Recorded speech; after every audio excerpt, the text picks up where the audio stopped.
Buenos días, bienvenidos en esta mañana a Comprensión de los Tiempos en nuestra segunda clase de Teología en un Mundo Cambiante, Cosmovisión con el pastor Jeff Toll.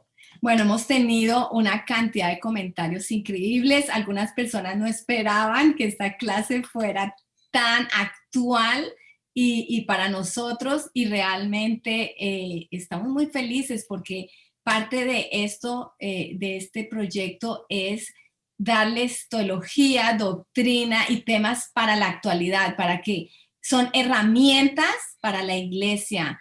Y sobre todo en estos tiempos necesitamos tener una forma de pensar, una manera de pensar actual. Y bueno, no voy a predicar, el que les va a predicar el pastor Jeff. Entonces, oramos por el pastor Jeff. Padre, te damos gracias en esta mañana por esta clase, Señor. Gracias por el pastor Jeff. Oramos por este día, esta clase. Pedimos que tú seas trayendo a nuestras vidas, Señor, la perspectiva correcta para el manejo de los tiempos, el manejo, Señor, de los retos culturales que tenemos por delante, Señor. Pedimos tu sabiduría, tu discernimiento, tu entendimiento. Bendice esta mañana al pastor, su familia, Señor, su ministerio. Y damos gracias por él. En el nombre de Cristo Jesús. Amén. Amén. Bueno, pastor Jeff, el tiempo es suyo. Ahí estamos. Muchas gracias, pastora María Inés, pastor Carlos. Y sí, ¿sabe qué? Mencionaste algo acerca del tiempo actual. Yo recuerdo cuando era pastor de jóvenes por 10 años y muchas de las discusiones o las pláticas, conversaciones en esos momentos se trataban con, pues, cómo ministramos de una manera actual en cuanto a estilo juvenil, ¿no? Cómo vestirnos y qué luces y qué música y esas cosas. Pero realmente, y quiero que sepan esto, nosotros aquí en estas 4 semanas no estamos hablando tanto de esas cosas superficiales. Estamos llegando de una manera mucho más profunda, porque ¿sabe qué? Pablo el apóstol tenía que lidiar con los problemas y dificultades actuales que él estaba enfrentando en cada iglesia, en cada ciudad donde se encontraba esa iglesia. Por eso Pablo no escribió solo una carta para todos, no, él escribió diferentes cartas a los efesios, los filipenses, los corintios, tesalonicenses y otros. ¿Por qué? Porque cada grupo en diferentes lugares geográficos, en diferentes momentos del tiempo, estaban lidiando con diferentes cosas. Entonces nosotros estamos simplemente tratando de ver, pues, qué está pasando hoy en el mundo en que estamos viviendo y cómo podemos ser mejores ministros, cómo podemos evangelizar mejor, impactar el mundo mejor y discipular mejor a cada uno de los creyentes en nuestras iglesias. Entonces lo que vamos a hacer hoy es vamos a hablar un poco acerca del movimiento cultural a través de los siglos.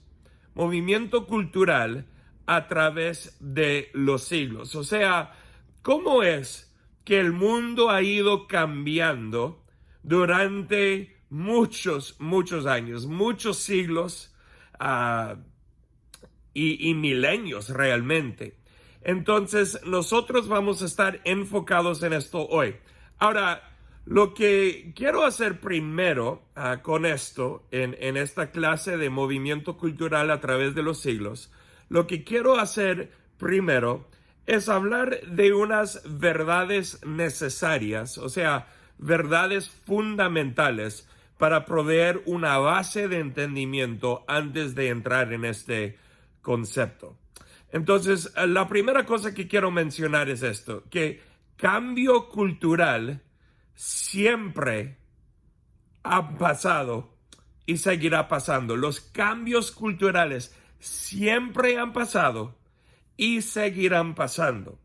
Entonces, cada generación donde hay cosmovisión y cultura, dos temas que hablamos la semana pasada, esas cosas siempre están en cambio, siempre están en transición y aún mucho más hoy en día comparado al pasado. Entonces esto es tan importante. Los cambios culturales siempre han pasado y seguirán pasando. Y por eso estamos hablando de esto, porque necesitamos saber qué está pasando hoy en día. Una segunda verdad acerca de esto es que ninguna etapa historia tiene toda la verdad. En otras palabras, en cualquier momento en la historia vas a encontrar cosas verdaderas y cosas falsas también. Muchas veces hay personas cuando el mundo está cambiando y transicionando, especialmente creyentes, ellos dicen, pues cuánto anhelo los días cuando fue así hace 20 años o 30 años, es que las cosas fueron diferentes en esos momentos. Sí, claro, fueron diferentes. Y a veces pensamos que lo que es hoy en día o lo que va a ser es que todo va a ponerse peor. Bueno, puede ser que el pecado se va a subir o levantar, aumentar en el mundo, pero la realidad es que no importa la época en que vive una persona, siempre va a haber cosas falsas y cosas verdaderas.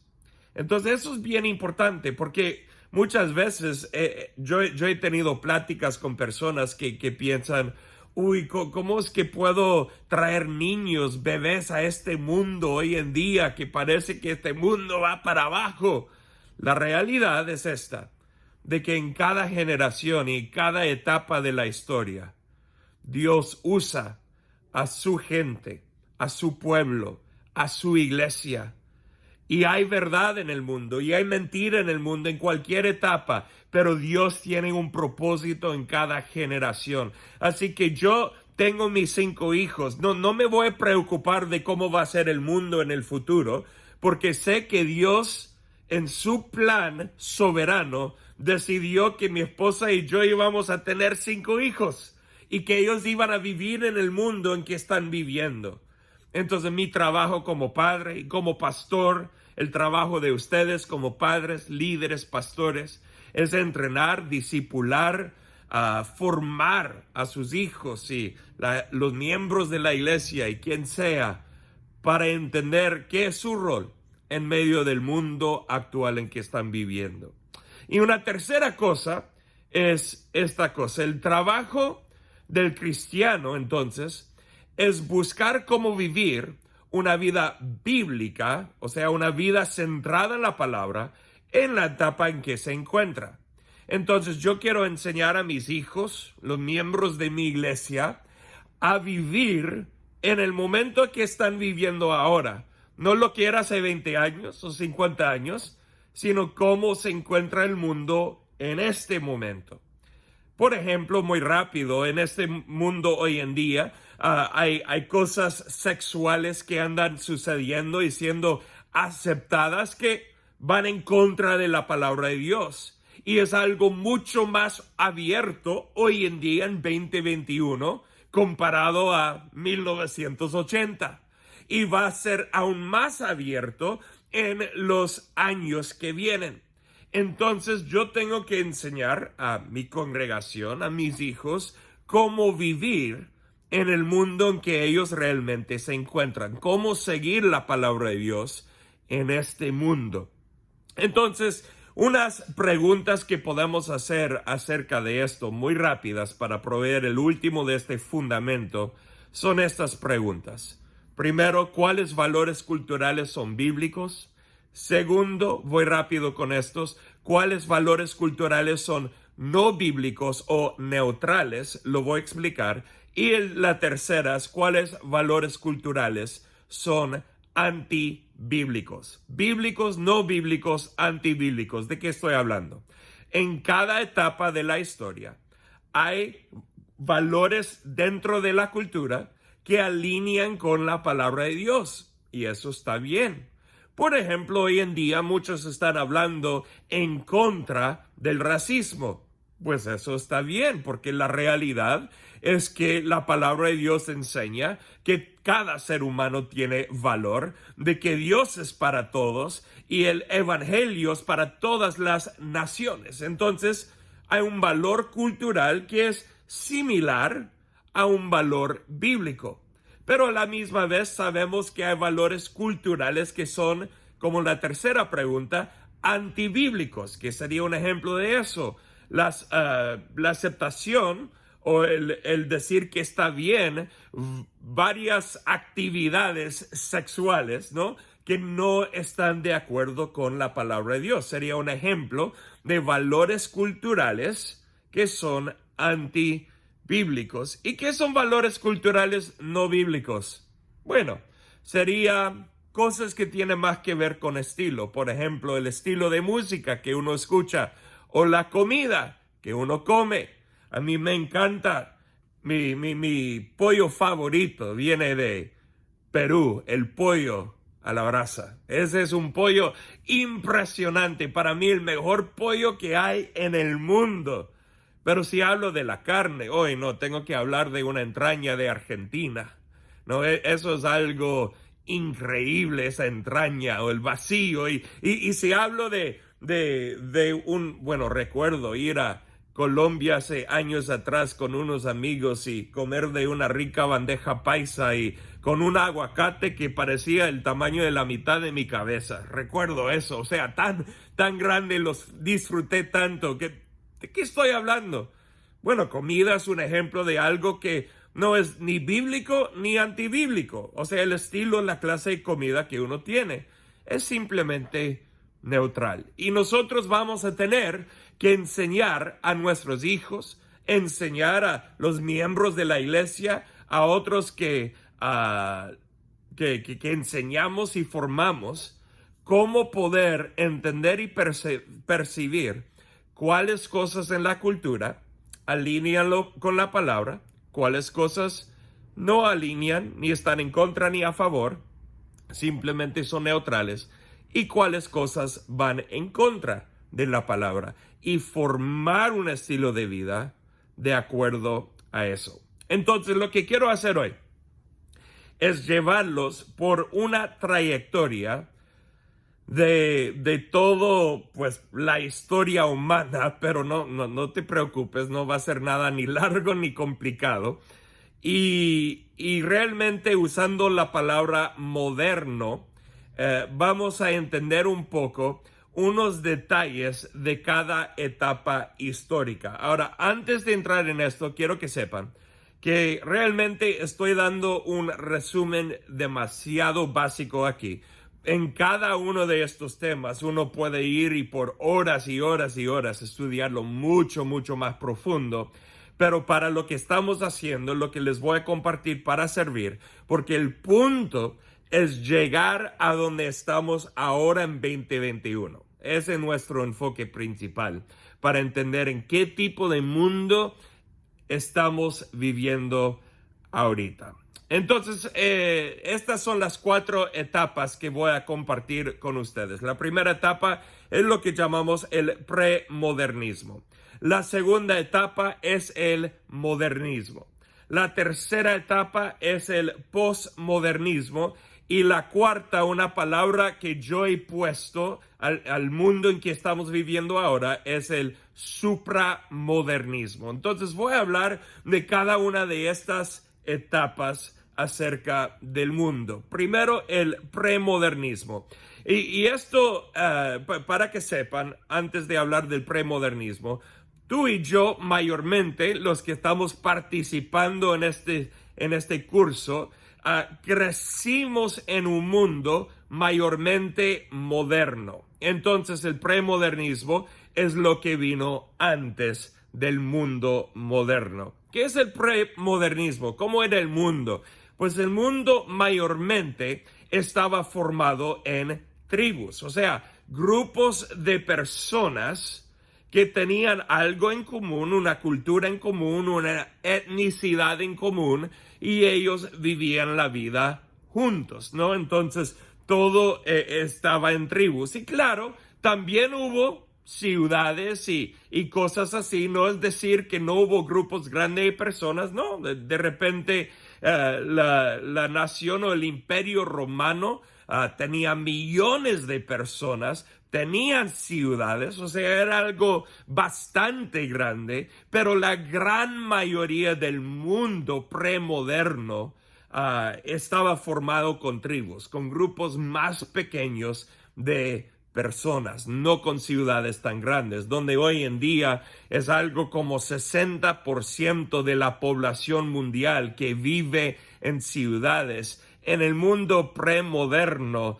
ese porcentaje era mucho menos. Entonces, la mayoría de gente vivían en tribus y por eso la sociedad era mayormente colectivista, o en otras palabras, la comunidad era lo más importante. La comunidad, las relaciones y cómo contribuía una persona con otra persona y con su comunidad era lo más importante. Una buena comparación de esto que aprendí hace, creo que unos 15 años o algo, de un maestro que tuve que era misionero con un tribu, es que en el mundo en que nosotros vivimos, el mundo moderno, cuando, por ejemplo, una pareja joven decide antes de casarse tener sexo, nosotros consideramos que ellos, los dos, han fallado y han ido en contra de la palabra de Dios.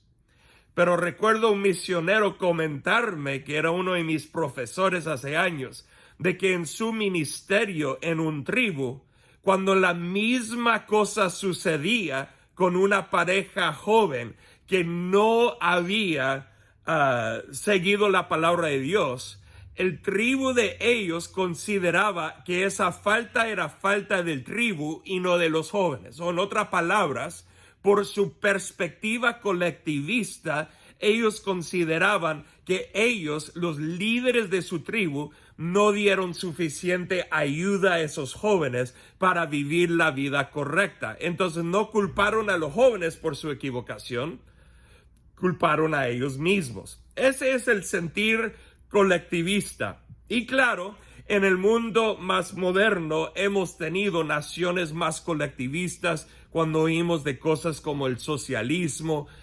comunismo y otras cosas así que han existido, pero mayormente en tribus, por la protección de su tribu, por la ayuda mutua, por todos los peligros que existían, el colectivismo era algo muy importante para ellos. Y religiosamente, en el mundo premoderno, la espiritualidad y el misticismo era muy importante. En otras palabras, las personas estaban muy conectadas con el mundo espiritual, creyendo en varios dioses o creyendo en espíritus y teniendo una conexión espiritual con la naturaleza, entendiendo que Dios era un Dios o los dioses eran dioses que estaban muy presentes en su mundo alrededor de ellos y que ellos podían relacionarse con esos dioses o esos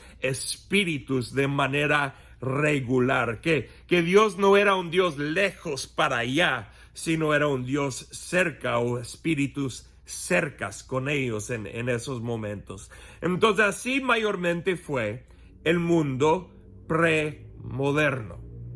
Después de eso llegamos a lo que es el modernismo, el mundo moderno. Y esto viene de la época de la Ilustración, en inglés se llama el Enlightenment, una época cuando las ciencias y arte y un montón de cosas comienzan a subir y surgir, y cuando hay más y más gente llegando a ciudades, hay más estructura, hay más orden en cuanto a las experiencias de las personas. Y dentro del mundo moderno llegamos a unas cosas bastante diferentes. Por ejemplo, es una sociedad ahora individualista. No tan colectivista, sino individualista, donde uno se enfoca mucho más en mí, en mi familia, en lo que yo hago. Yo tengo que levantarme, yo tengo que trabajar, yo tengo que decidir lo que voy a hacer, ir a donde voy a ir, estudiar donde quiero estudiar, hacer lo que quiero hacer, cuidarme a mí mismo. No voy a depender tanto de otros ni otros de mí. Entonces es una sociedad individualista. Segundo, en cuanto a la verdad se encuentra como un estándar objetivo, es una verdad objetiva.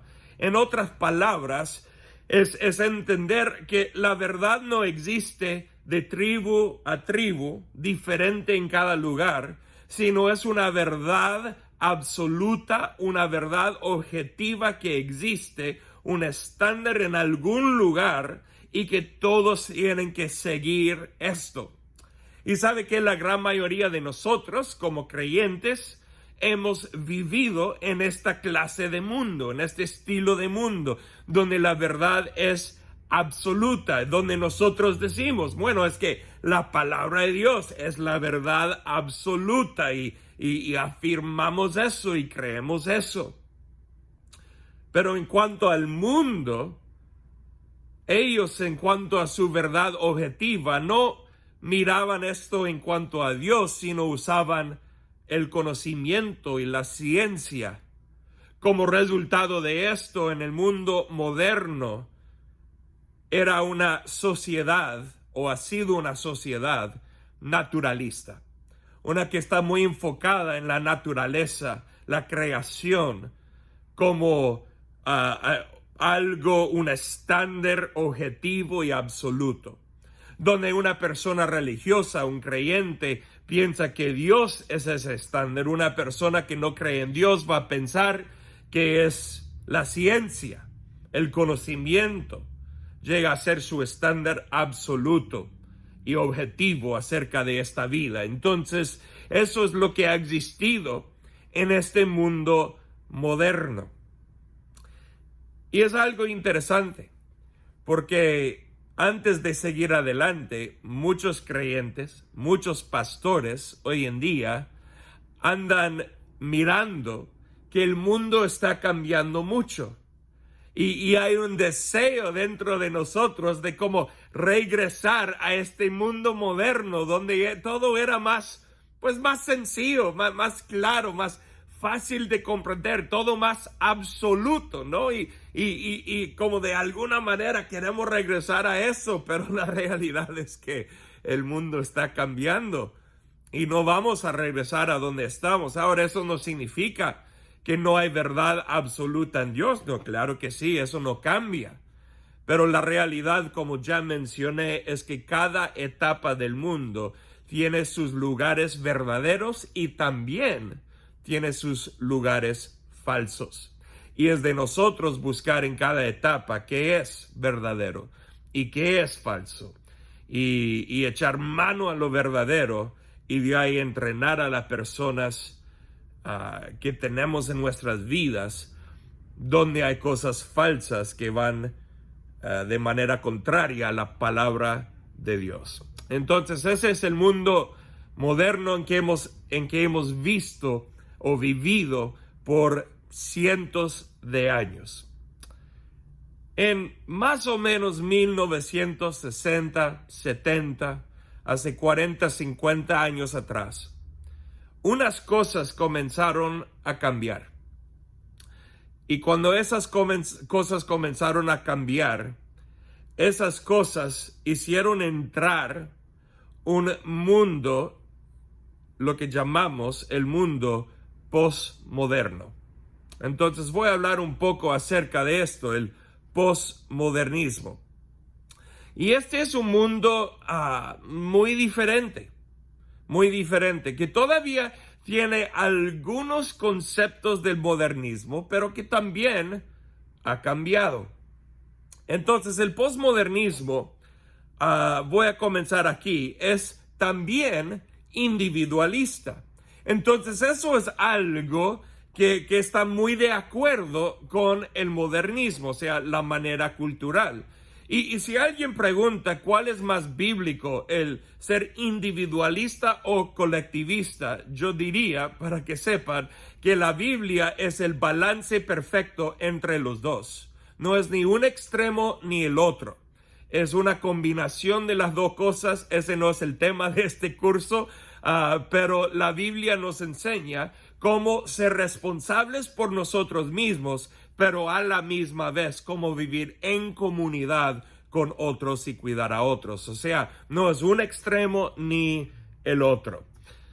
Entonces, en el posmodernismo seguimos con este concepto de ser súper individuales, pero la verdad cambia.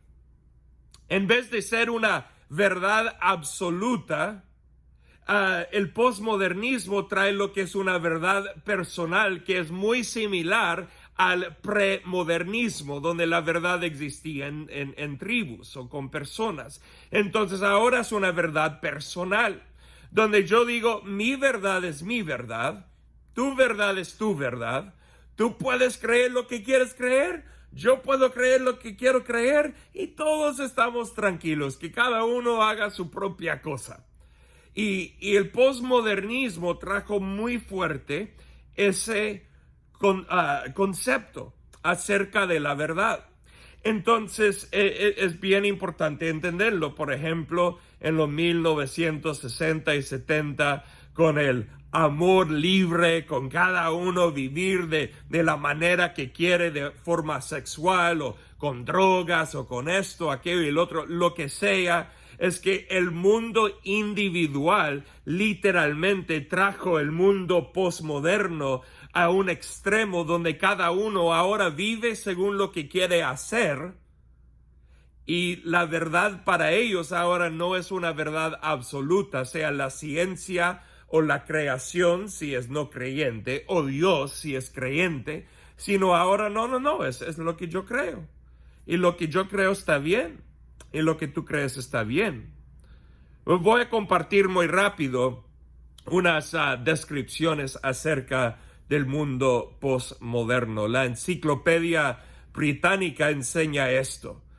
Postmodernismo en la filosofía occidental es un movimiento de finales del siglo XX caracterizado por un amplio escepticismo, subjetivismo o relativismo, una sospecha general de la razón y una aguda sensibilidad al papel de la ideología en la afirmación y el mantenimiento del poder político y económico. Entonces, ya no creemos tanto en la razón como algo absoluto, algo en que todos deben de creer. No, es que yo tengo mis propias creencias según las cosas que yo prefiero, las cosas que yo he experimentado, mi propia historia. Mi historia es importante, tu historia para ti es importante.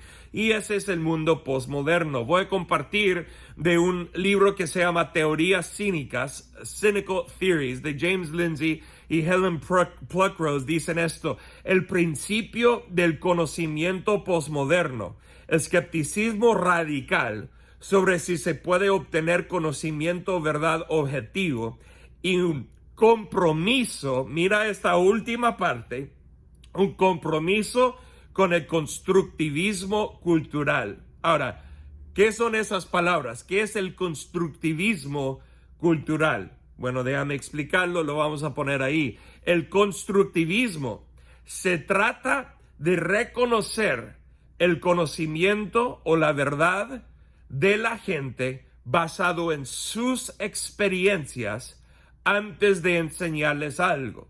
Ahora, déjame explicar esto. Entonces, no se trata de tener como empatía con la gente. No se trata de simplemente poder escuchar a la gente. ¿Eso es importante? Claro que sí. ¿Es bíblico? 100%.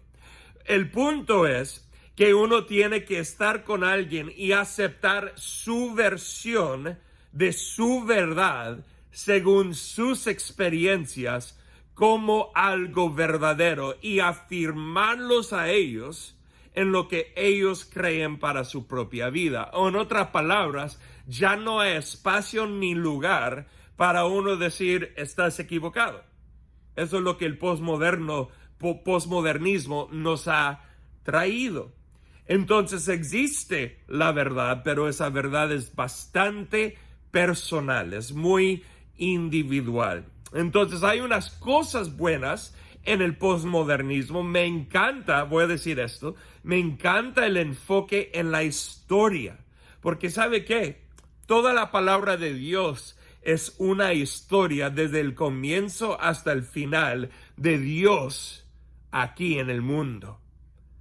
Es una historia bella e increíble. Me encanta eso del posmodernismo, pero lo que no me gusta, claro, es que el posmodernismo trajo verdad personal, bastante individual. Entonces, sin el hecho de poder decir a alguien, pues no, es que estás equivocado. Y en el mundo moderno era más fácil decir, no, es que esa perspectiva está equivocada, no tiene sentido.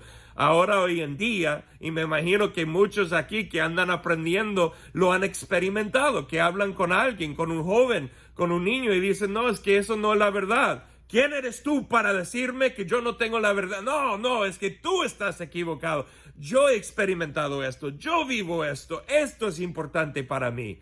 Y de repente no tenemos lugar para platicar, porque hay un conflicto entre esas dos verdades. Y entonces eso ahí es el posmodernismo. Entonces en el posmodernismo es un mundo espiritual y naturalista. ¿De qué estoy hablando?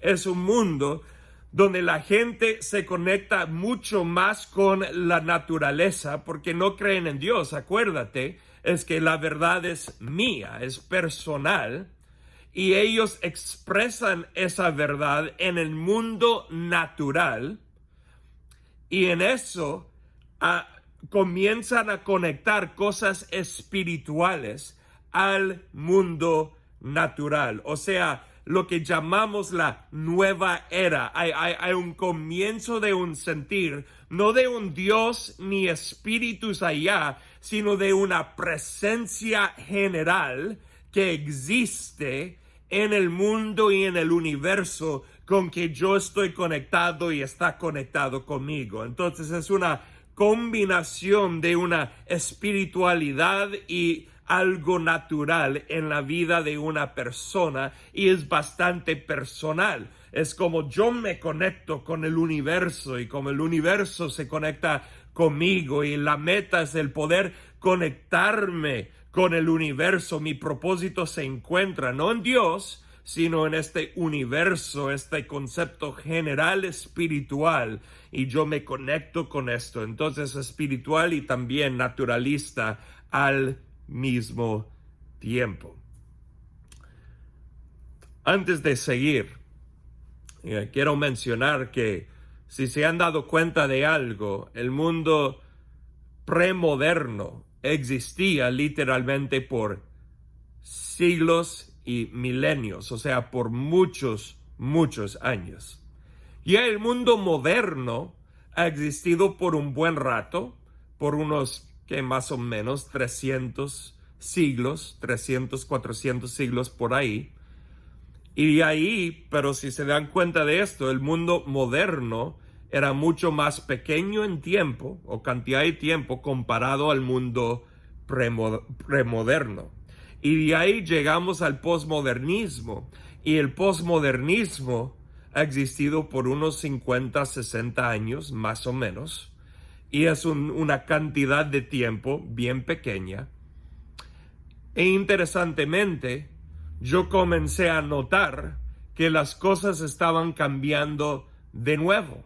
Entonces, donde el mundo premoderno existía por milenios y el moderno por unos siglos y el posmoderno por unas décadas, ahora rápidamente entramos en lo que yo llamo el supramodernismo, y es algo que está cambiando rápido, y para nosotros esto es importante, estos cambios rápidos, porque si vamos a ser eficaces en ministerio, en ministrar a un mundo que necesita a Dios y también a discipular a los creyentes, y voy a hablar de ese tema la próxima semana.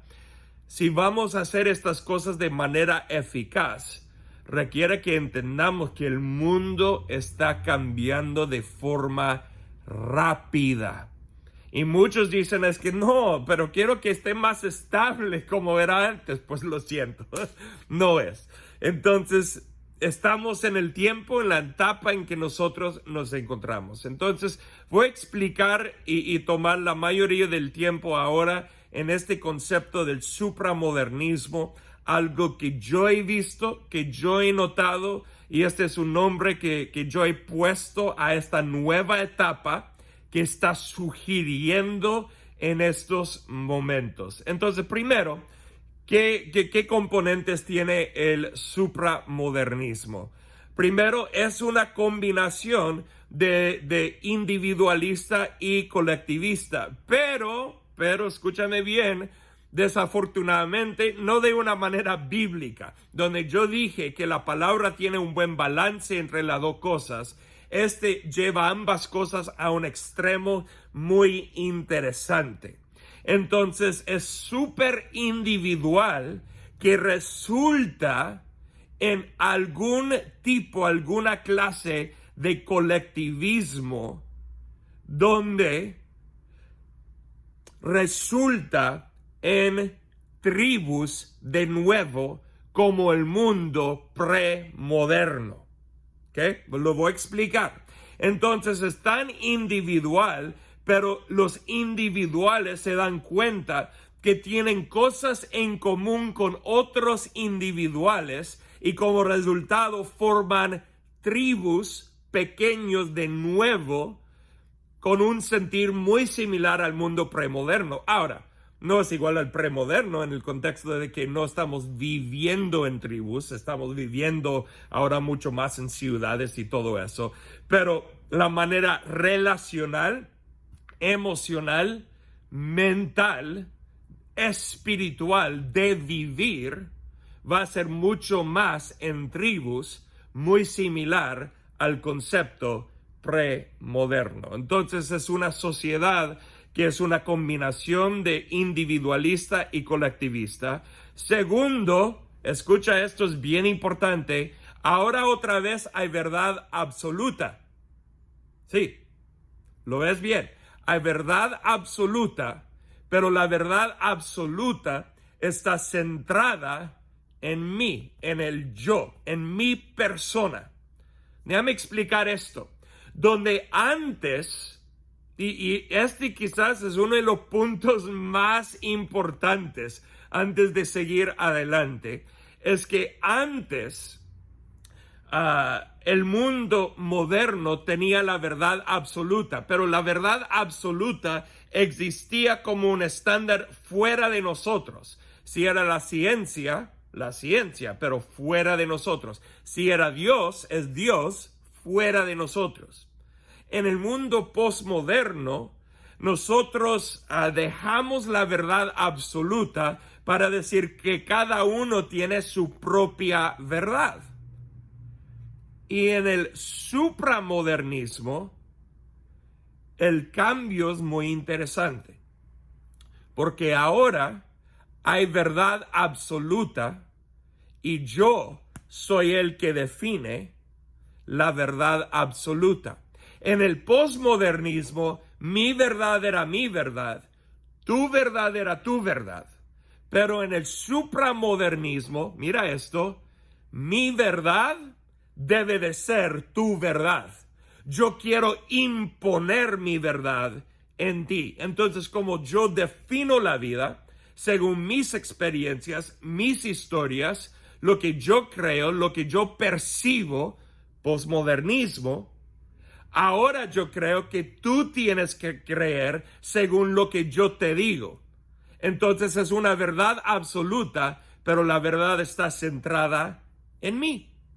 Y yo quiero que todos giren alrededor de mí y mi versión de la verdad. Ya no hay libertad. En el posmodernismo existía la libertad. Tú puedes creer lo que tú quieres, yo puedo creer lo que yo quiero, pero ahora no. Tú tienes que creer lo que yo creo, o te voy a avergonzar, o te voy a herir, o lo que sea. Yo y mi verdad, esto es lo más importante. Y tercero, para que sepan, hay una combinación, igual que el posmodernismo, de una espiritualidad y naturalismo. Entonces es espiritual y naturalista también. Como pueden ver, cada etapa mantiene ciertos componentes y también rechaza o cambia, transforma otros componentes. Déjame hablar de este concepto del supramodernismo. ¿Qué es supra? ¿Qué significa supra? Significa, sencillamente con Google, arriba, más allá o trascendente. Arriba, más allá o trascendente. En otras palabras, el concepto de este modernismo es que hay una verdad que está arriba, pero voy a ir explicando esto y lo van a comprender. Hay una verdad que está arriba o más allá o trascendente, es casi todo el mismo concepto, pero esa verdad no es Dios, ni es la ciencia. Esa verdad es mi tribu. Voy a usar otra palabra, no está en sus notas, pero entonces solo escucha esto. Hay algo que se llama el supranacionalismo.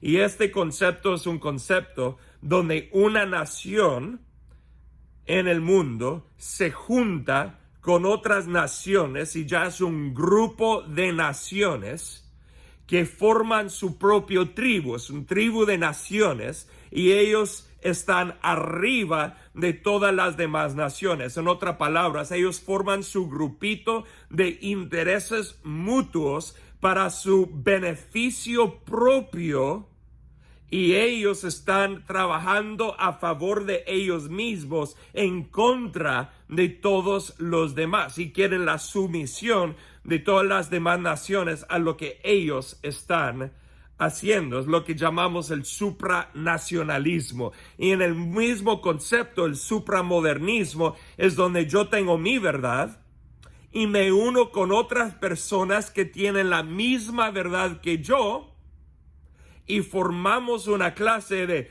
supracreencia, supracompromiso, un tribu de nosotros y nuestra verdad colectivista, que es resultado de mi verdad y tu verdad, que es similar, y ahora formamos tribu y tenemos nuestra verdad colectivista, es la verdad, y todos tienen que someterse a nuestra verdad que tenemos como tribu.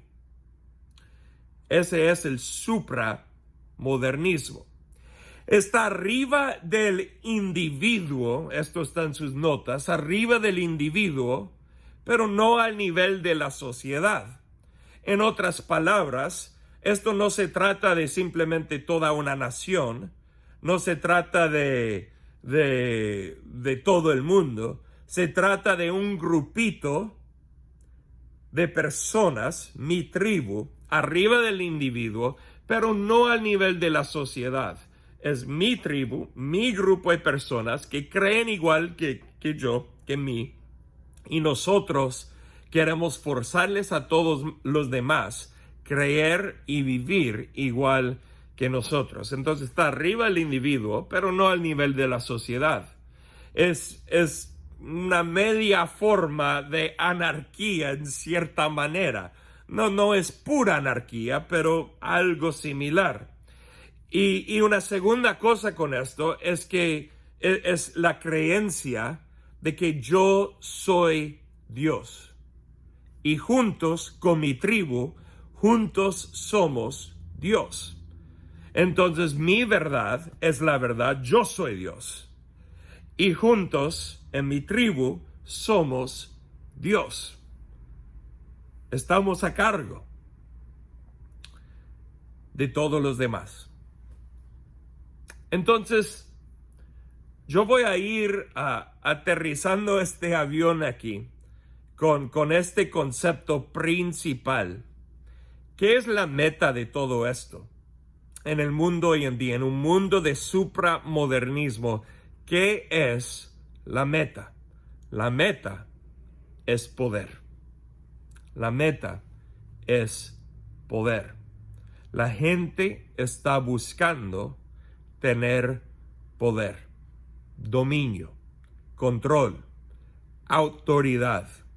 Donde en el posmodernismo la gente vivía como querían vivir y cada uno era libre para vivir como quería. En el mundo del supramodernismo, yo no quiero que la gente tenga libertad, yo quiero tener dominio sobre este grupo de personas, o esta nación, o una sociedad, o lo que sea. La meta es el poder. Se van a dar cuenta que muchas veces van a haber personas, y yo he visto esto mucho ahora, hoy en día, en pláticas que he tenido con las personas, es que ellos un momento están diciendo la verdad y otro momento están diciendo pura mentira. Y en las pláticas que tengo con una persona digo, ¿cómo es que no puedes reconocer que acabas de decir la verdad aquí, pero ahora dices una mentira tan falsa, o sea, tan clara la mentira que no te das cuenta que es mentira? Y este es un cambio muy grande del mundo moderno, porque en el mundo moderno la mentira era mentira y la verdad era la verdad, o sea, la meta era la verdad. Y claro, habían personas equivocadas, pero la meta era la búsqueda de la verdad. Pero hoy en día en el supramodernismo la meta no es la búsqueda de la verdad, la meta es la búsqueda de poder. Y eso siendo el caso, la verdad es solamente esto, es una herramienta que es útil solamente si me da más poder. Por eso vas a ver a personas que libremente van de la verdad a la mentira, brincan de uno al otro sin problema, porque ellos no están buscando la verdad o la mentira, están simplemente usando cualquier argumento que les sirve. ¿Para qué? Para obtener poder. Entonces no es una búsqueda ahora de la verdad, es una búsqueda del poder. La gente quiere dominio, control, poder, autoridad, y simplemente van a usar a la verdad cuando les conviene, o van a usar a la mentira si les conviene. No importa, simplemente son herramientas. Y eso es difícil para nosotros como creyentes, porque decimos, no, pero es que la verdad es importante. Sí, para nosotros, pero no para el mundo. Lo que es importante hoy en día para el mundo no es la verdad, es el poder. Y esto es muy interesante porque hay unas cosas que han contribuido a este concepto. Y quiero darles 3 cosas que existen en el mundo hoy en día que contribuyen a este mundo ahora supramoderno. Primero es la geografía. Sí, me oíste bien, la geografía.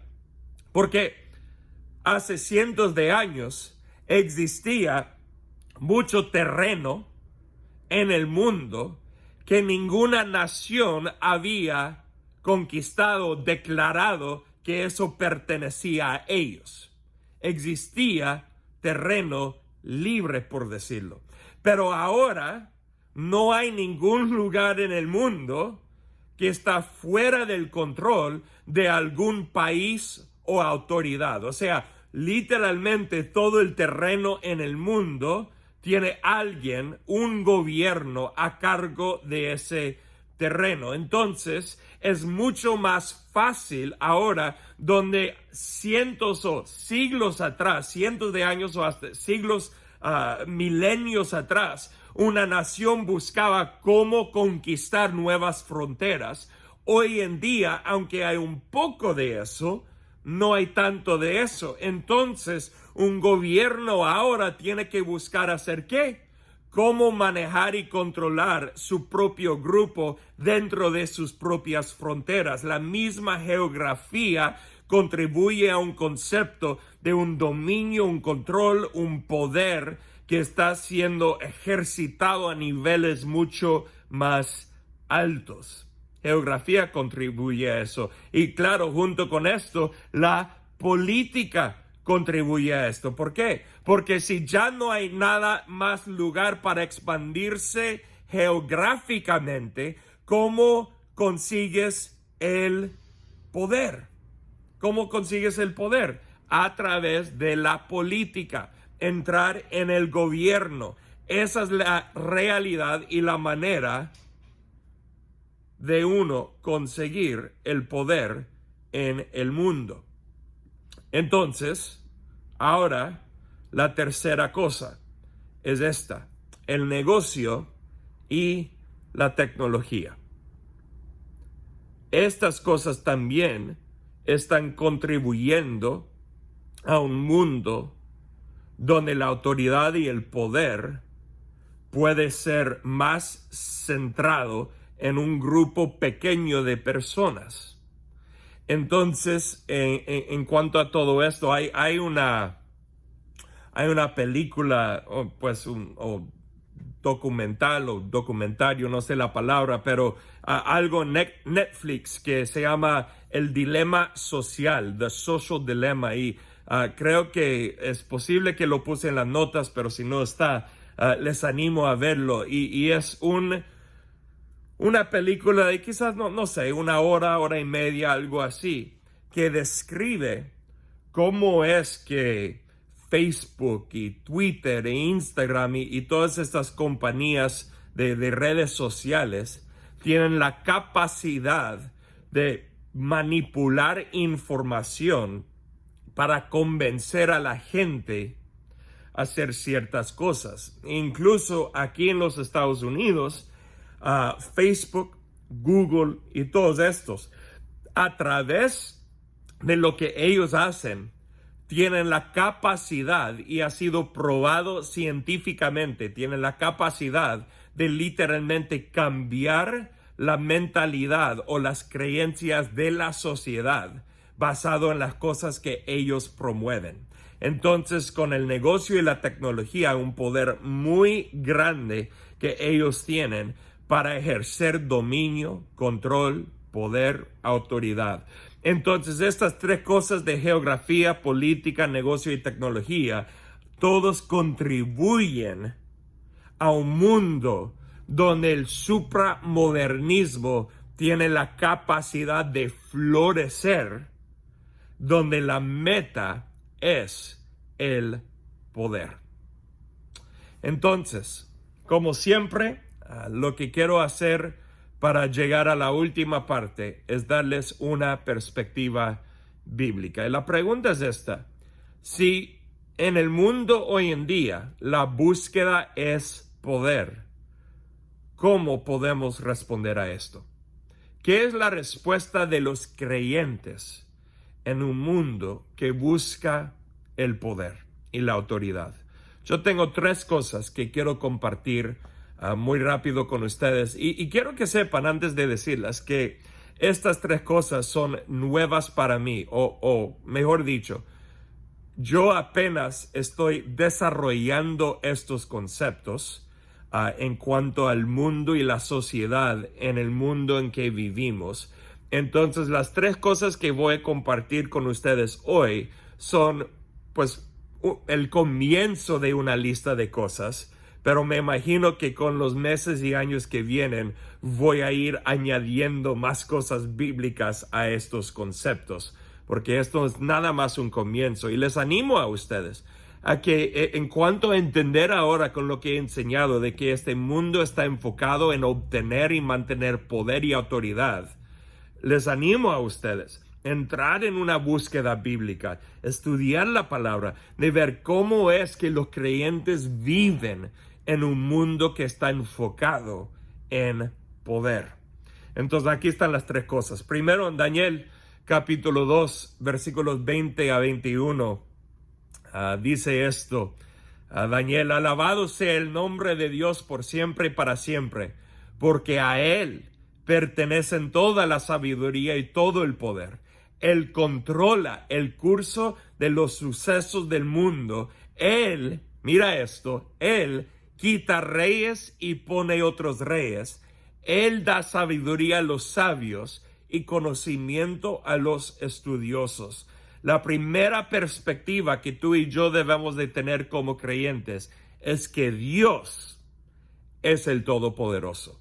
Esto es bien importante para nosotros, porque ¿sabe qué? Vamos a ver en el mundo que mucha más gente va a ir consiguiendo más y más y más poder. Y con eso, nosotros podemos ponernos bien miedosos, temerosos, preocupados. Ay, ¿dónde va el mundo? Es que veo que va en la dirección de un gobierno mundial, centralizado. ¿Qué vamos a hacer nosotros? Queridos, acuérdate, Dios es el Todopoderoso. Él pone reyes, Él quita reyes. Entonces, como dice en esa frase, no hay razón para tener miedo de aquellos que tienen poder en este mundo.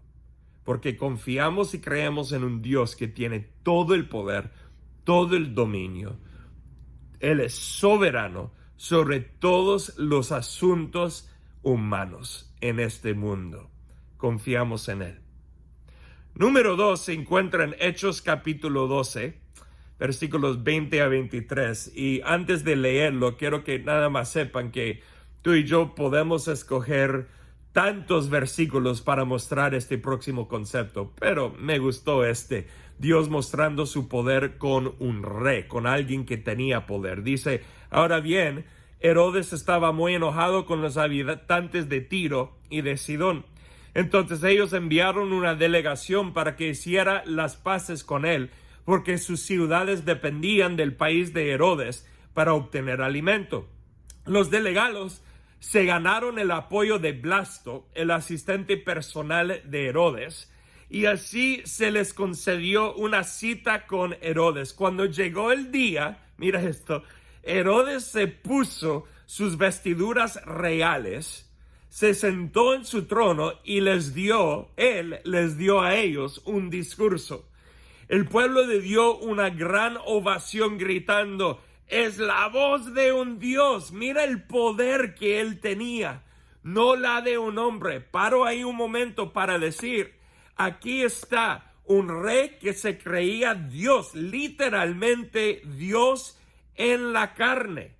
Tú y yo creemos que Jesús es Dios en la carne, pero Herodes creía eso también, y la gente creía eso de Herodes, que era el Dios en la carne. Él es un Dios, es la voz de un Dios, no de un humano. Y miramos juntos lo que sucedió después. En versículo 23 dice, al instante un ángel del Señor hirió a Herodes con una enfermedad, porque él aceptó la adoración de la gente en lugar de darle la gloria a Dios. Así que murió carcomido por gusanos. A mí me encanta esta historia, porque es que muestra cómo Dios dice, ¿tú crees que eres un Dios? Vamos a ver, te voy a matar, pero no de cualquier manera. Te voy a matar de una manera tan loca, tan diferente, para mostrarte que tu poder no es nada, no es nada. Hasta los gusanos van a hacer el trabajo para mí, ¿no? Tu poder no es nada comparado al poder que yo tengo. Y esto nos muestra algo de Dios, no solamente, escúchame bien, no solamente con poderes físicos en el mundo como un rey o un presidente, sino con los poderes espirituales del mundo, como fue mostrado con Jesús cuando él libraba a la gente de los poderes demoníacos.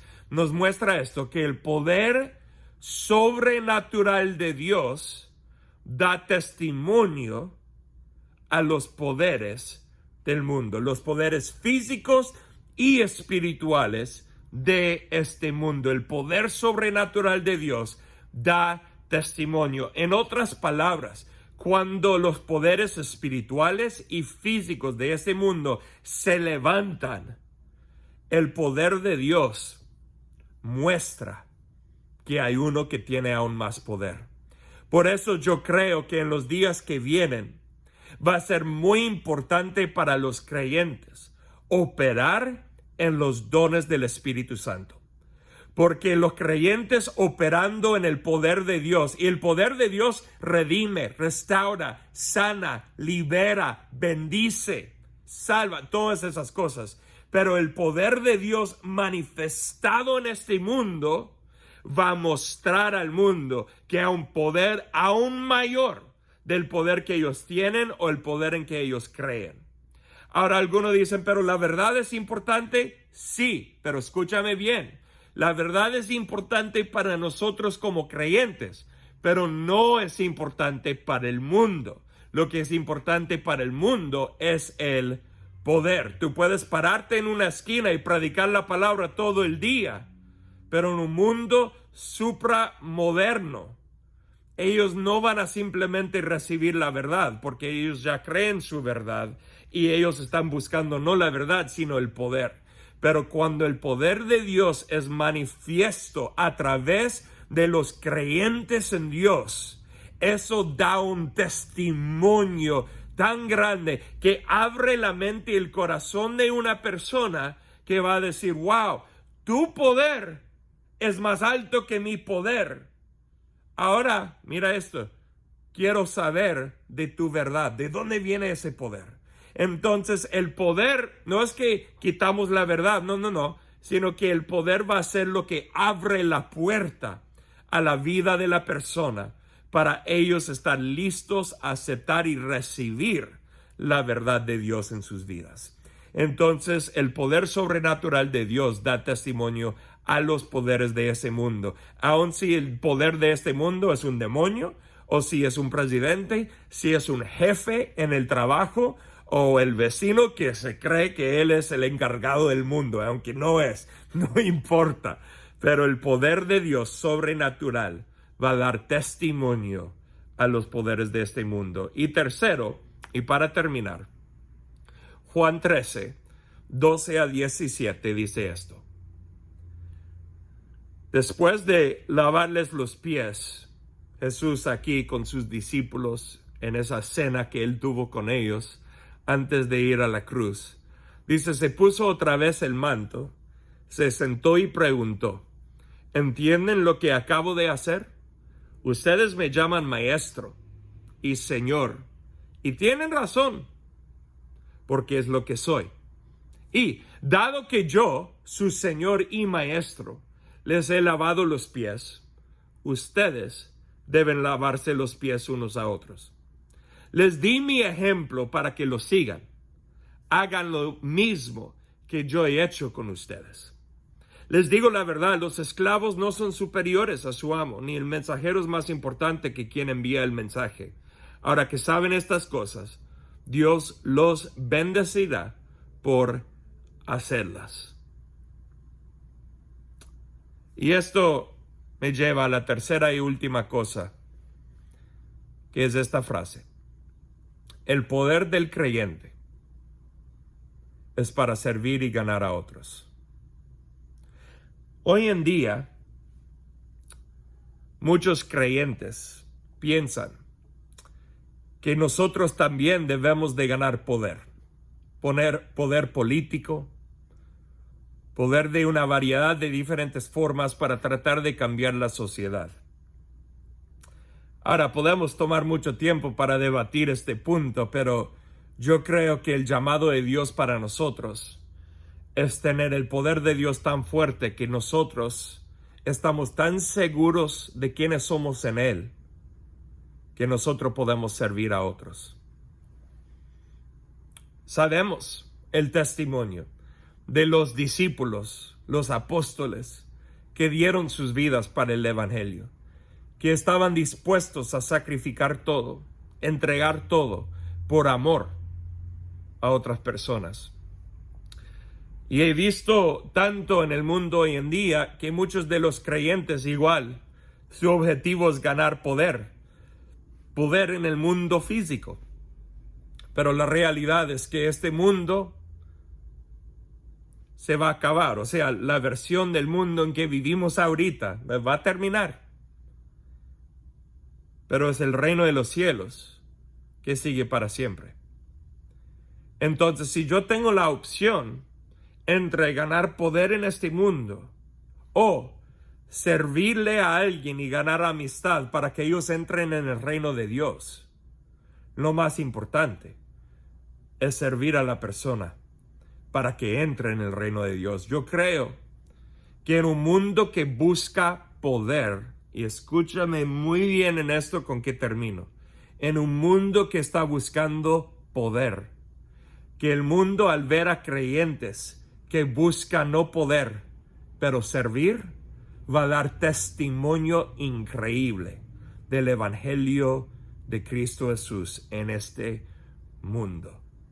Ay, pero eso parece débil. Ay, no, parece débil al mundo, pero es el poder de Dios en nosotros que nos da la capacidad de servir y amar y ganar amistades en vez de tratar de controlar y ejercer dominio sobre otras personas.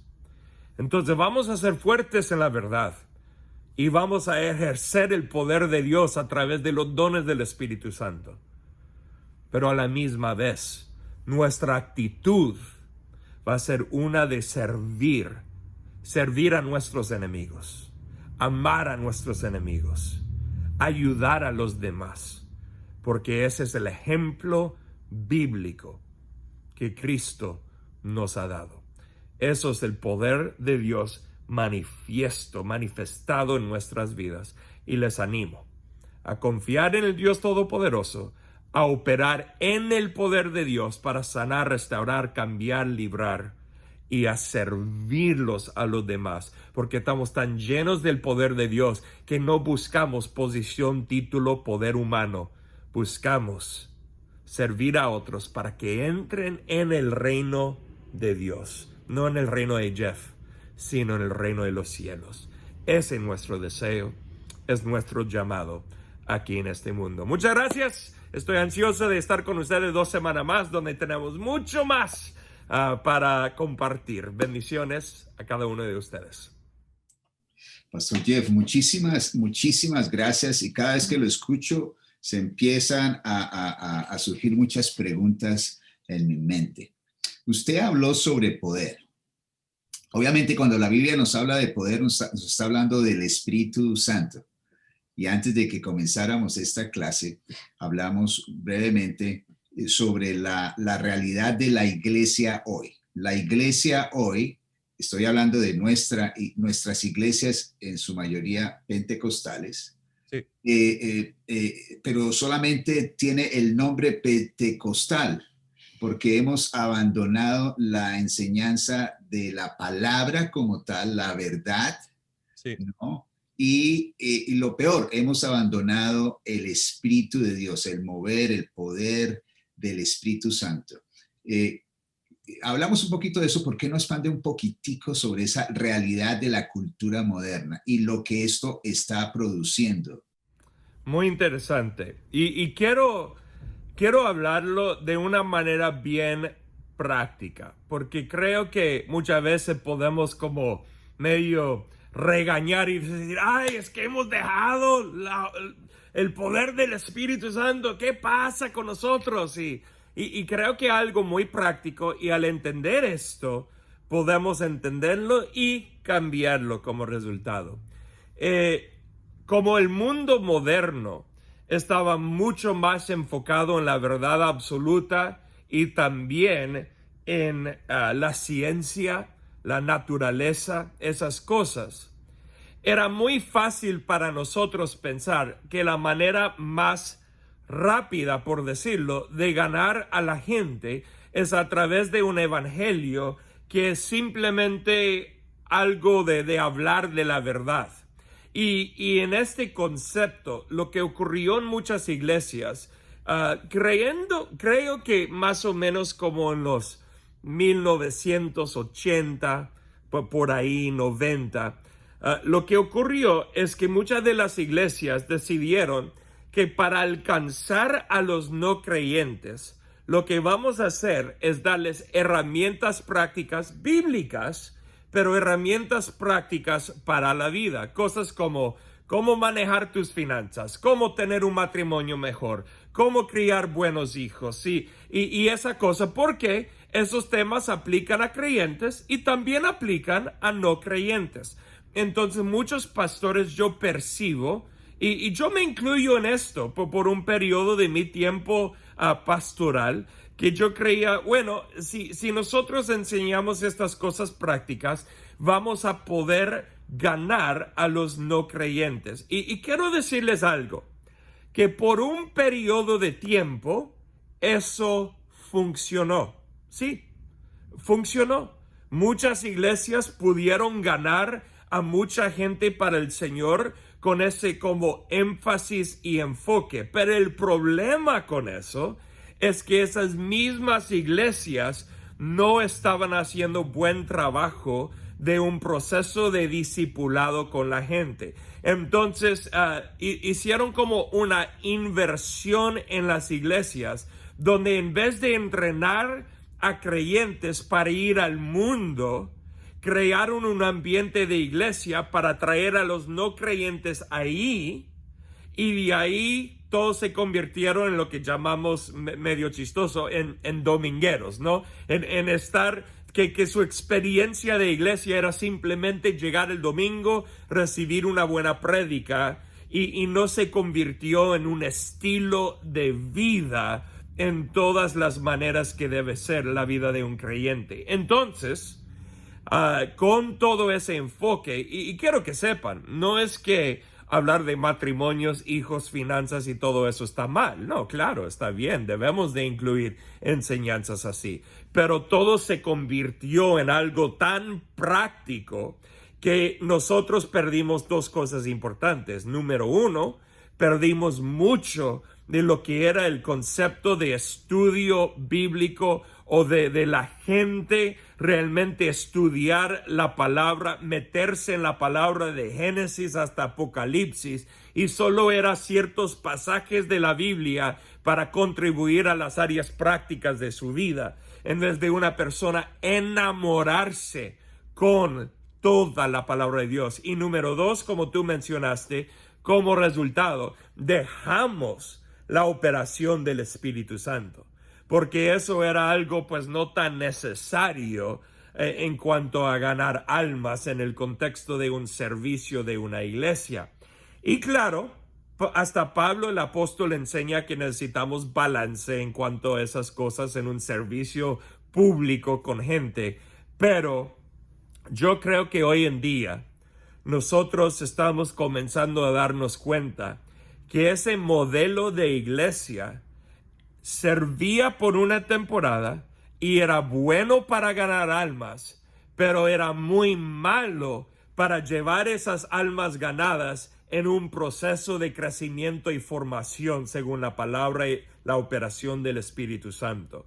Entonces, hoy en día, para terminar mi respuesta, creo que lo que estamos haciendo y lo que tenemos que hacer, y voy a hablar, creo que un poco de esto la semana que viene, es que vamos a tener que regresar a un concepto del primer siglo. En el mundo en que nosotros vivimos ahora, vamos a tener que regresar a un concepto de discipulado del primer siglo, que va a realmente enfocarse al revés.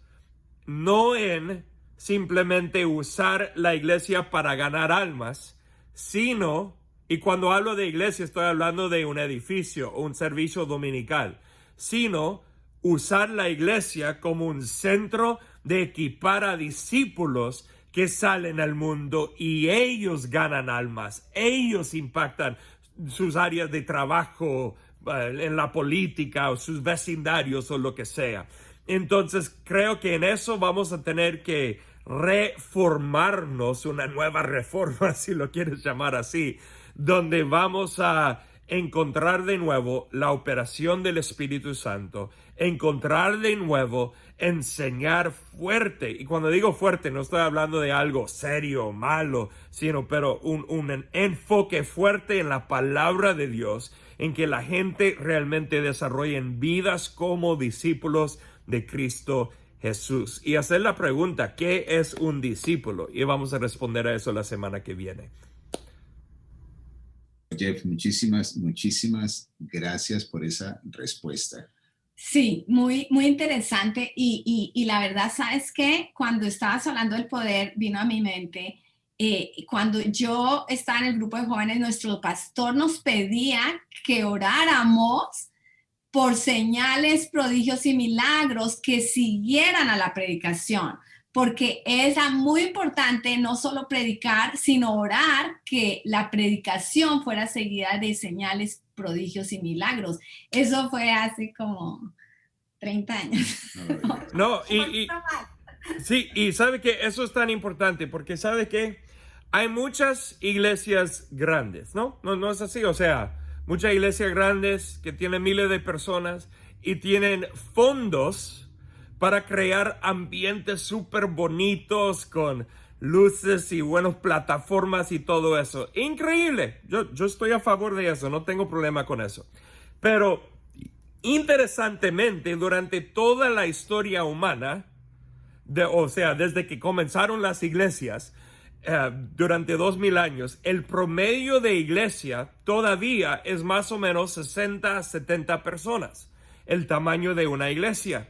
Y una iglesia de ese tamaño que no tiene tantos recursos, no tiene tanto dinero, no tiene tantas cosas, ¿qué tiene?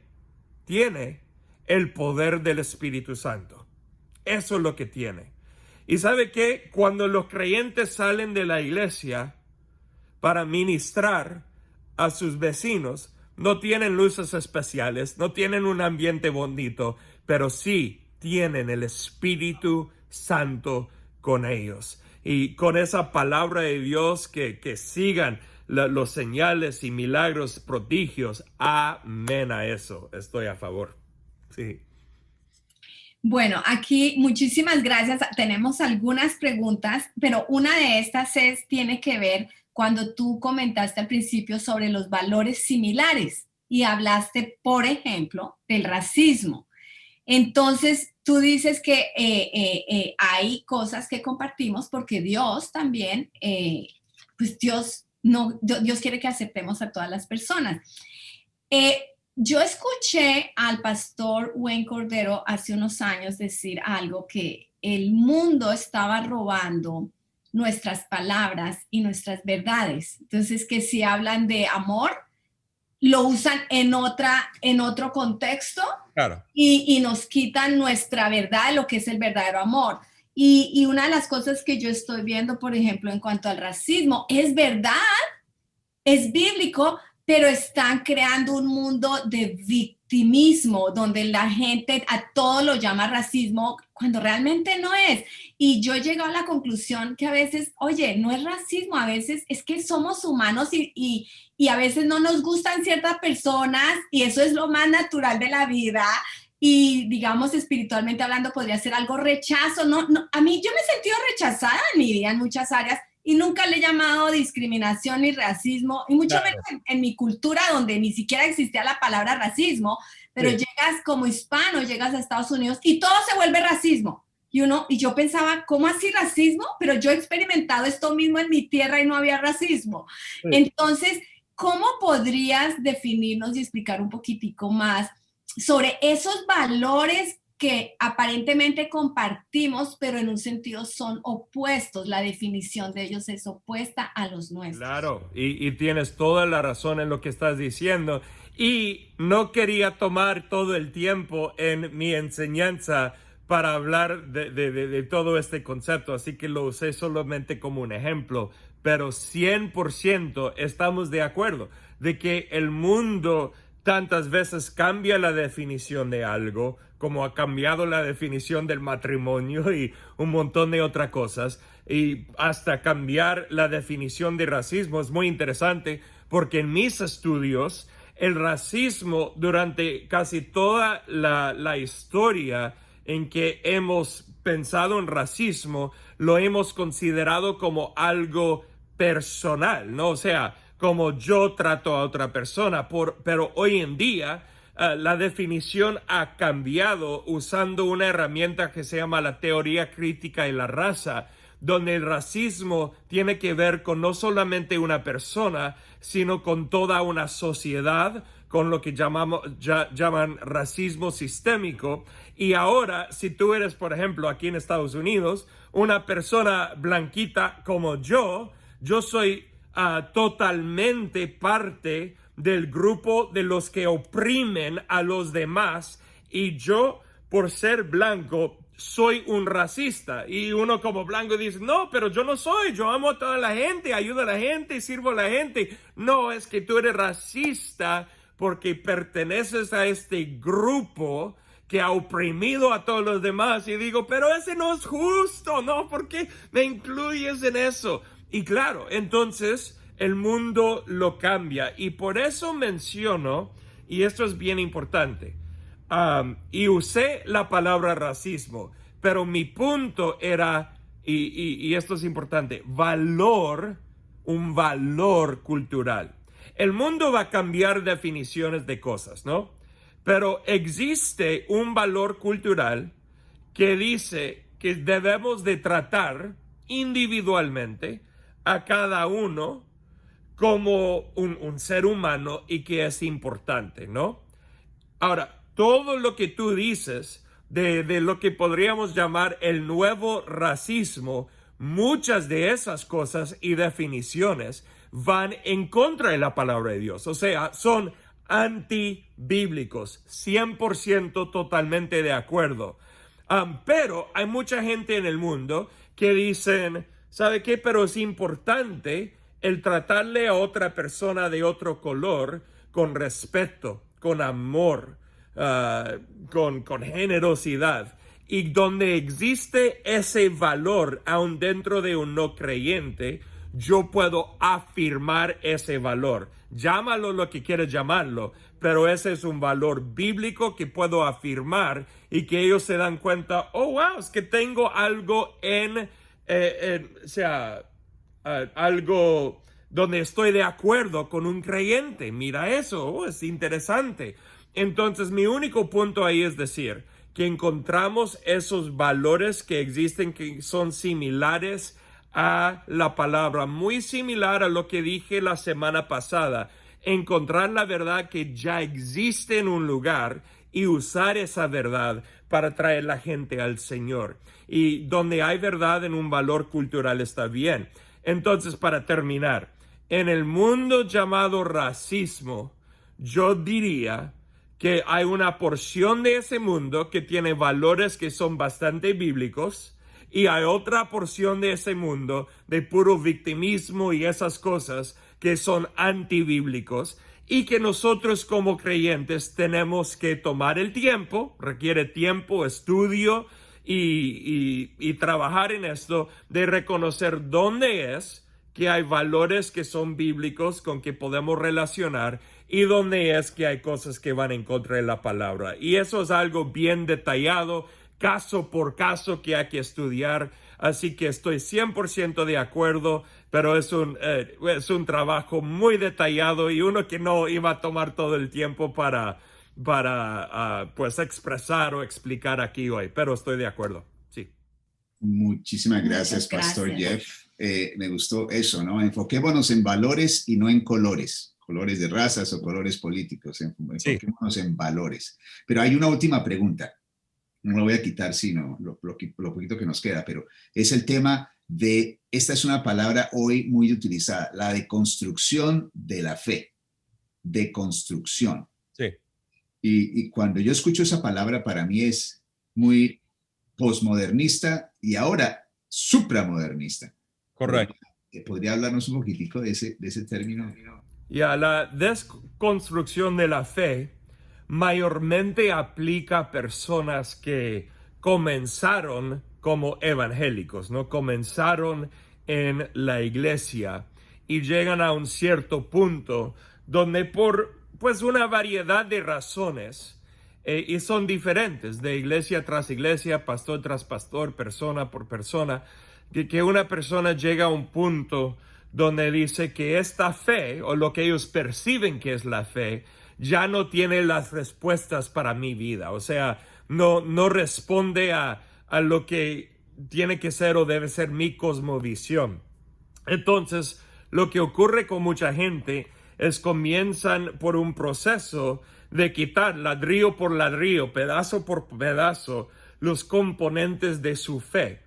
Ahora, el peligro en eso para la persona es que ellos no están buscando construir algo, solo están buscando deconstruir algo.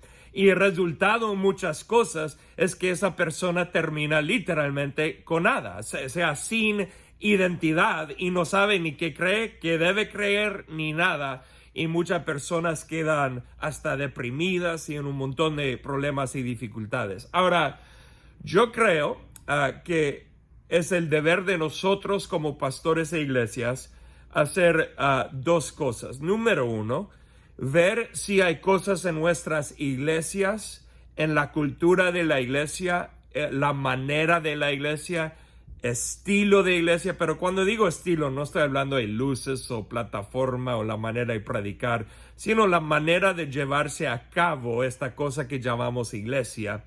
Si hay algo que existe que no refleja bien la palabra, que podría ser un obstáculo para un joven, un adolescente, en cuanto a su fe. Tenemos que, como pastores y líderes, siempre estar analizando esas cosas. Y esta sería otra prédica diferente, pero yo he enseñado mucho acerca de cuando Jesús dijo, deja que los niños vengan a mí, no los detengan. A ellos pertenece, o lo que son como ellos pertenece el reino de los cielos. Y cuando Él dice no los detengan, eso tiene que ver con no poner obstáculos. Entonces, nos corresponde a nosotros como pastores y líderes crear ambientes donde siempre estamos analizando si hemos puesto obstáculos en este camino de la fe, especialmente para adolescentes y jóvenes, porque mayormente es ese grupo de 15, 20, 25 años que entran en este proceso de deconstrucción. Y número dos, lo que creo, con eso, si eliminamos algunos obstáculos, puede ser que vamos a eliminar la desconstrucción con algunos de ellos. Pero número dos, puede ser que no tiene nada que ver con ellos, sino tiene que ver con lo que ese joven adolescente está viendo y aprendiendo en el mundo. Y ya hay un conflicto muy grande en su cerebro entre lo que mira en la iglesia, lo que mira en el mundo, y dice, es que no sé qué hacer. Entonces las iglesias, pastores y líderes, tienen que estar bien y crear un ambiente donde la duda es aceptada. Esto es muy importante. Ahora, tú y yo entendemos de que debemos de vivir vidas de fe, 100%. Pero ¿sabe qué? Yo me equivoqué cuando estaba comenzando como pastor de jóvenes y aprendí una lección importante que me cambió desde ese punto en adelante. Cuando una jovencita en la iglesia, con padres que amaban a Dios, ya estaba pensando que ella ya no creía en Dios, que era atea. Y yo en ese momento estaba tan enojado con ella, como que, ¿qué le pasa? ¿Qué le ocurre? ¿Cómo es que ella, estando en la iglesia por todos estos años, puede creer algo así? No, es que es pura mentira. Ella está mal. Y yo no tuve un ambiente de gracia y amor para que una jovencita en medio de sus dudas acerca de Dios y la palabra podía venir y expresarse libremente y tener pláticas y todavía ser amada en ese ambiente. Y hoy en día no creo que esa jovencita está caminando con el Señor. Tengo esperanza de que un día eso va a pasar, porque ya tiene la semilla del evangelio. Pero nosotros como pastores y líderes tenemos que crear ambientes donde podemos recibir la gente con todas sus dudas, especialmente jóvenes y adolescentes, y dejar que ellos se expresen, igual que Tomás. Tomás tuvo dudas. Y Jesús, claro que dijo, después dijo, bendecidos o benditos son los que creen sin ver. Ok, amén. Pero, ¿qué era la respuesta de Jesús con Tomás? ¿Regañarle? No. No, dijo, ven, tócame. Experimenta quién soy, que soy real. Y estos jóvenes adolescentes que están en el comienzo del proceso de deconstrucción necesitan experimentar la gracia y el amor de su Señor.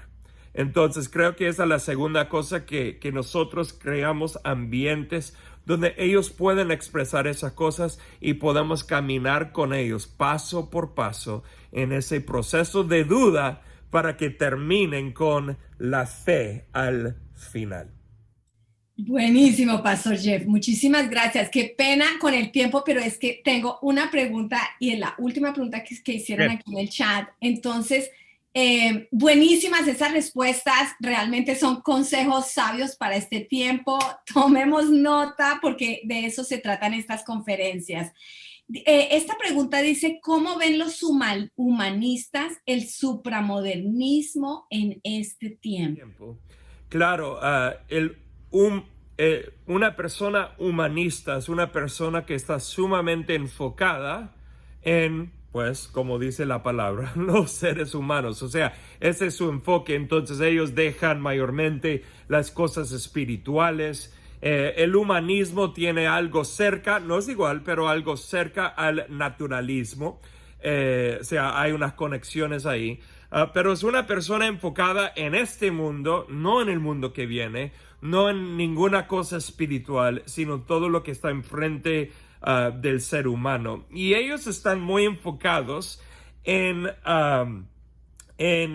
y esto es muy importante con esta pregunta, están muy enfocados con el avance de los seres humanos, ¿ok? El avance del ser humano aquí en esta tierra. Entonces, como concepto general, ellos quieren ayudar a los pobres, quieren avanzar a las personas y tener mayor educación y un montón de estas cosas que buscan para el avance del ser humano.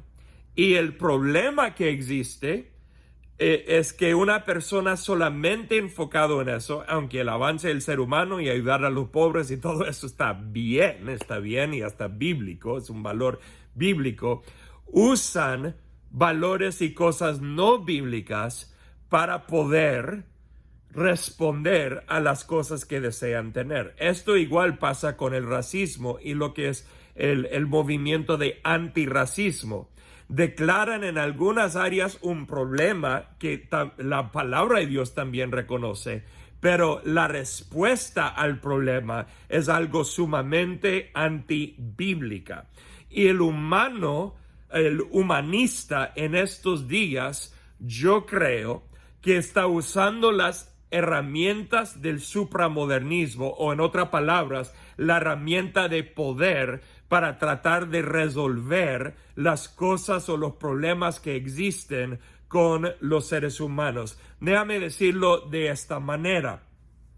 Si hay un problema de racismo, o si hay un problema de falta de comida, o si hay un problema de cualquier otra cosa que pueda existir, pobreza, por ejemplo, la respuesta del humanista hoy en día va a ser más control, más autoridad del gobierno y otros grupos para aliviar esos problemas. Pero la equivocación muy grande, solo añadir una cosa aquí, de eso, es que en ninguna parte de la palabra en el mundo también podemos llegar a una utopía, ¿sí? Utopía, ¿sí lo decimos? Y eso es imposible. Pero los humanistas buscan muchas veces tratar de llegar a una forma de utopía que es literalmente imposible porque tú y yo sabemos que hay pecado en el mundo. Entonces ellos miran el supramodernismo, o en otras palabras, el poder, como una herramienta muy fuerte y grande para resolver los problemas que existen en el mundo, y eso es bien peligroso. Pero no cambia nada de lo que hemos dicho en esta clase el día de hoy, de cómo nosotros como creyentes debemos de responder. Pero eso sería para mí la manera que los humanistas miran al supramodernismo. Muchísimas gracias. Muchas gracias, Pastor Jeff. Buenísimo. Este tema está tan emocionante y hay mucho interés, preguntas, pero bueno, dejamos por hoy. Muchas gracias, Pastor Jeff. Muchísimas gracias a todos por su interés, sus preguntas. Les recuerdo estos videos para que los use, los repase, los comparta. La iglesia necesita entender estos tiempos para saber cómo movernos. Entonces, esto es parte, una de las cosas que yo le había preguntado al Pastor Jeff, es que en lo que él estudió, él tiene su maestría, su doctorado en misiones, en culturas, en todo esto. Pero cuando yo le pregunté que si todo esto era parte de sus estudios, dijo, por una parte sí, pero es de su estudio personal, de su análisis personal como pastor, lleno del Espíritu Santo. También el Señor le da y le da todas estas verdades para nosotros, para compartirlas hoy con nosotros. Entonces, compartamos esto, la página web, úsela, compártala. Todo esto es libre para usted, porque queremos que el evangelio, la sana doctrina llegue a todas partes y que aprendamos, que seamos una iglesia en estos tiempos, una iglesia que prevalece los ataques y las huestes del infierno, pero necesitamos equiparnos. Esto es para equipar la iglesia. Entonces, que el Señor los bendiga a todos y nos vemos el próximo martes a la misma hora.